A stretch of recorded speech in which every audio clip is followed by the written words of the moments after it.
Lako. Evo ga. Pa išla je dobro, ali par stvari moraš popraviti. Šta trebam popraviti? Znači, uvijek bacaš aut prema svojim igračicama, ali dobro, sad nisi na to računala. Nisam. I sve ono kaj se ona pravila, dobro je odali s tijelom, ali nikad ne smiješ noge odvajati od zemlje. A ne? Znam, skakat, Aha, i te ovo. stike, dobro. Noge moraju biti na zemlji. I ne moraš ti ovoga iz mjesta, možeš se zaletit, stat ovak iz koraka, ali u trenutku kad baciš loptu, noge moraju biti na zemlji. Iznad Dobro. glave.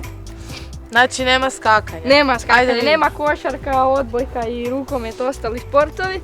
Znači ili iz mjesta ako hoćeš, ili ovak. Mirela, hvataš.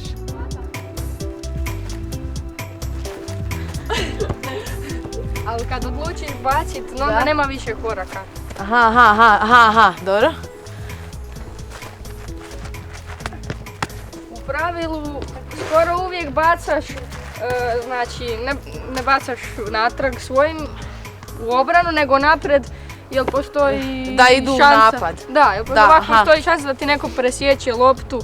I probaj čuvat Paulu, a ti Paula ili zagradi se i da imaš prostor. A ja da bacim Paulu. Ne, ti više u prostor bacaš između Paule i bijele linije. Ok. Evo, bravo, to je to.